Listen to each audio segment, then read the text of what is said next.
She's an Australian Labradoodle. She's a couple years old. She's actually been through another program before, so she actually knows all of her stuff. We trained her sister, and once they brought up a home, they noticed how bad Kona was with not listening, stealing food off counters, pulling on a leash, and just basic not listening to commands. So they wanted to send her to get her on the same level as her sister. Alright, Kona. Come here, Kona. Hey, Kona! There's a leg right there, girl. That's a good girl. That's a pretty good girl. Very nice. Wow. That's a good girl, huh? That's a good girl, huh? Hello. Oh, it's so good. I like that. Thank you. Very nice. That's a good girl. Okay, stay. Yes, you stay. Very good. I see you've gone through a training program. You know some of these commands. That's good. Oh, we stay. That's a good girl. Look at you. Wow. That's really nice. Really good. Let me get a pet here. Yay.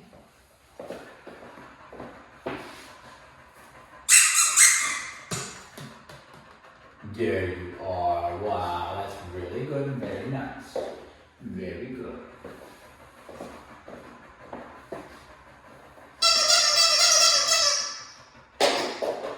Wow, I like that. That's a good girl. Kona, you're a good girl. You are a good girl. Break. Wow. That was very good. Yes, that was so good. That was very good. Yes, that was so good. Wow, Kona. Wow, wow, wow. I love that. I like that and I love that. Oh, yeah. So that's good. Who's a good girl? Do you need to go outside? Do you need to go outside? All right. Stay. Right, good girl. That was not to stay. Ah, you a good girl? Yes, you are. You are a good girl. Very nice. Very good. Stay. Good, good, good. Wow, look at her. She's a good girl. She's a pretty girl and she's a good girl. Right? Yes. Very good. Very good. Break. Yay! Hey, that's good. Hey, that's good. That's good. Wow. That's a good girl. Hey, right there. Hey, right there. That's a good girl. You go potty. Okay, so just getting to know her a little bit. She seems to know some of the commands. To the extent of what she knows it, I'm not really sure, but she seems to know what I'm saying when it comes to the recall and to the stay. She's been through another training program, but we'll see what happens. We'll see what we'll put her through the program here, and I'm sure we'll find some things that need to be tightened up. She's panting a lot, so it tells me I'm not used to this type of situation, being, in a situation where she's feels like she's got to be on her A game. She's trying to listen. So it'll be a mentality shift for her more than anything. She'll have some education probably on the commands, so it's to our degree of expectation. But I think her mentality, her state of mind is what's really going to shift to becoming a follower, right? Right now, I think she definitely feels like she's part of the family at home, but she doesn't feel like she has to necessarily listen. She doesn't necessarily feel like she's a follower. She feels like she can kind of make some of her own decisions. If she wanted to pick up out of this room and go to another room just because she felt like it, she could. That's not how we want her to be thinking, okay? We need to get her brain to start being a follower and start waiting for permission to get the things that she wants in life. And that mentality shift is the big thing that I think we're going to notice that's going to make her feel like easy to live with, all right? Knowledge of the commands is great. Knowledge is great. But if just because a kid knows how to do their homework doesn't mean they're going to do it, right? And when they do it, doesn't mean they're going to give it their all, okay? So just because she knows the commands doesn't mean that she's going to be good. We need her to view her position in the pack as one, a follower, and that the humans are the leaders. So in order to create that, we are going to create that by having these backs and forths with her. But in order to maintain it, I have to correct her and disagree with her whenever I see her trying to take that leadership role. Break. Good girl. Okay, come on. Good girl. Very nice. Very good girl. Wow, that's excellent, Stay. I like that. Break. Wow. Yay. Good, good, good, good, good. Good, good, good, good, good. Yes, yes, good. All right.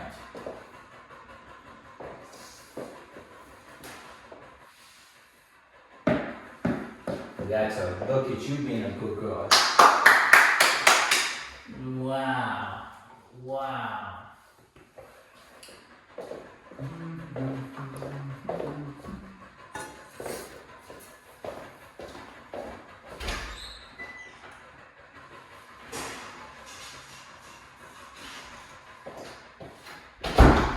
Rig, Rig. Come on, Rig. Hey, attaboy, how you doing? Break. You a good girl. Good,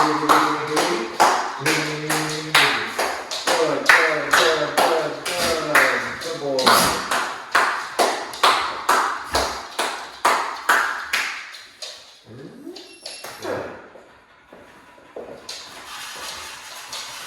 Who's hungry? Some treats, snack, food?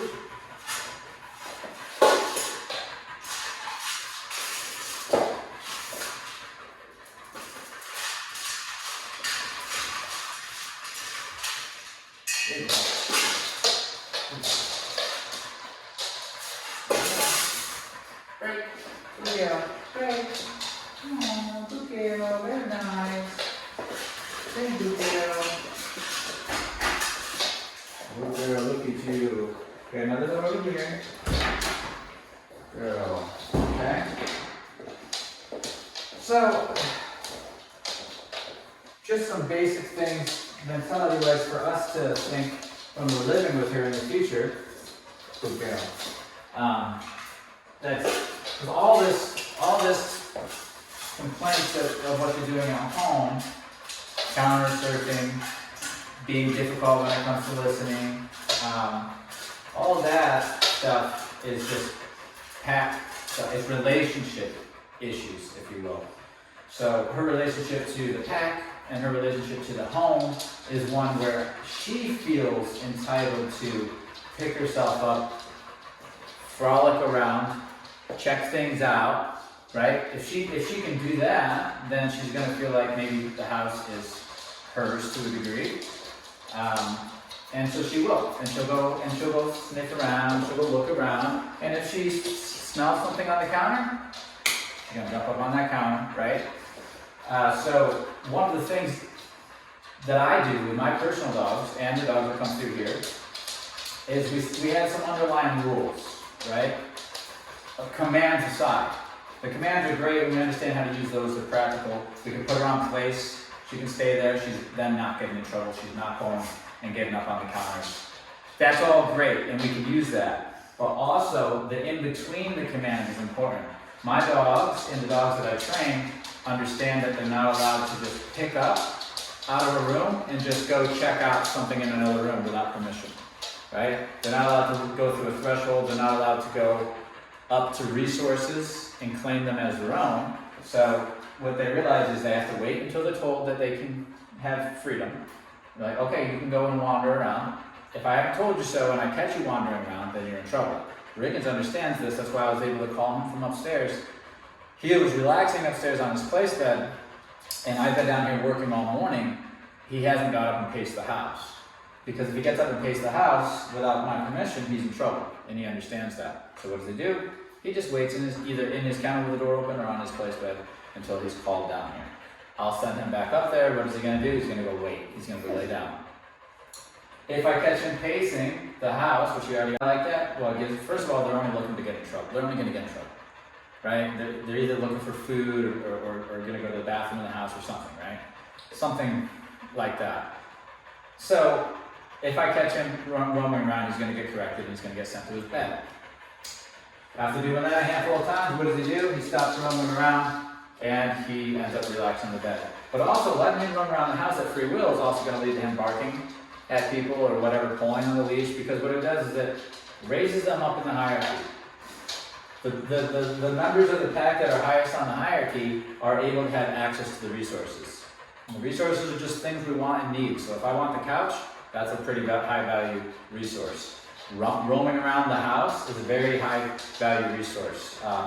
Being able to go up to people at any time and suggest I want them to start petting me or I need something from them, but again, it's that mentality. It puts them high up on the hierarchy. And what does the brain do when it's high up on the hierarchy?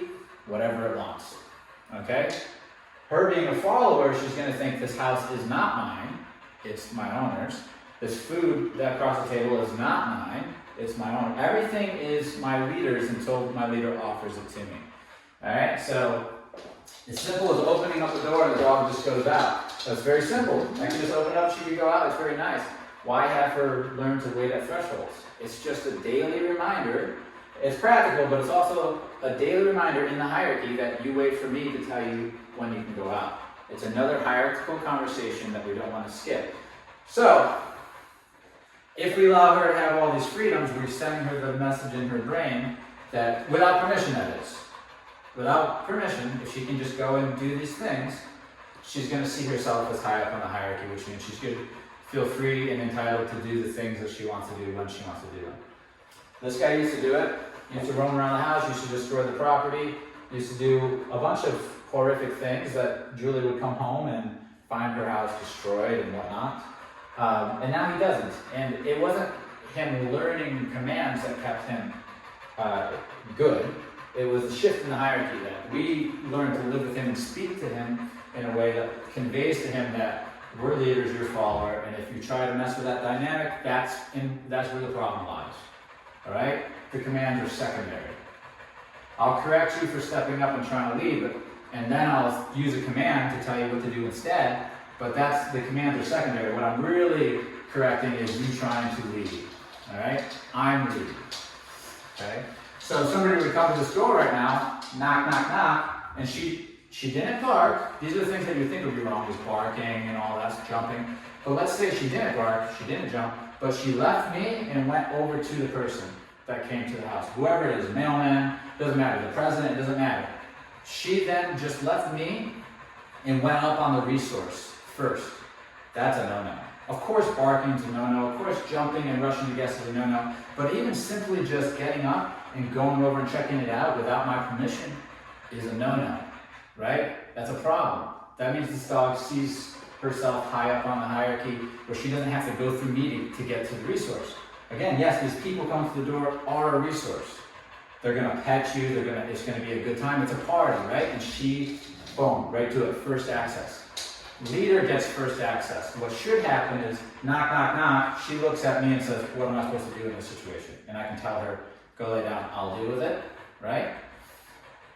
That's a follower mentality. But if they don't look at you and say, what should I be doing? And they just go right up to the person, we know that we're going to struggle in all other areas of our day. Same thing with food. If they really want the food and I put it down and they go right to it instead of waiting for permission, it's a problem. This is directly related to pulling on the leash, not listening, counter surfing, all the laundry list of problems. It's just hierarchy. Now I get it, we're busy. And life gets in the way and we're not constantly on. Well, this is where the structure comes in. This is where the commands are going to come in. If we can't pay attention to her, nobody can watch her, kennel. Cool. Nobody's getting in trouble when they're in the kennel. If we want to watch her, but we need a little structure, place. Put her on place. We got some keys because we know she's not going to be off in the corner getting into something, right? We have control. And then the moments that we want to give them freedom, we say, hey, let's loosen up a little bit, let's have some fun. Release them, let them know it's time to have fun. But that's when, and that's only when, they should be able to express that way. Romping around and running around, having a good time. That should all be permission-based. They can't just break into that. Now, you don't have to take my advice. You can just say, that sounds a little too much. And just, if your dog just picks up and gets a wild hair and starts wanting to play, and you allow them to just make that choice on their own, you'll have what we call fallout. If you start breaking these little rules that a lot of trainers use, you'll have fallout. There's pros and cons to that. The pros is that you don't have to put the work in to get the dog to listen. That's pretty nice. The cons is the dog won't listen, and they'll do all the things. So you have to learn to listen, live with a dog who doesn't listen, and a dog who has all these issues, if you will, but you don't have to put the work in. Or you can put the work in, which sucks. That sucks, because that's work. But the reward is, and the pro is, they listen and the issues go away. So we get to choose as the owner as whether or not we're going to go into being a leader and take the behavior really seriously, or we're going to be just more like a friend who uses the dog as comfort. And that's cool because you get all that good feelings of getting the comfort from the dog, but the fallout is they won't listen as well. So that's a choice that needs to be made within the family. Are we going to like lead strictly, or are we going to be loose and wiggly with it? Both of them have pros and cons. Loose and wiggly, not as much work. Like I said, that's cool. That's responsibility for having to put in the work. But the dog won't listen as well. A little more strict, got to put in the work. That's not always fun, but the dog listens better. So that's a choice that needs to be made amongst the family, because why? As every dog trainer says, consistency is going to help the success. So if one person's doing it right in the house, but everybody else is slacking, less success. If everybody's on the same page and doing it the way that is recommended, more success. These are things that the family needs to talk about to say, hey, how are we going to do this? And then you'll identify the people in the family who aren't doing it right, and then you have your own internal issues to deal with the humans if you want the dogs to listen, where you have to say, hey, these are the rules with the dogs. You know how it is. So, these are the things that we're going to be working on here to get her mentality.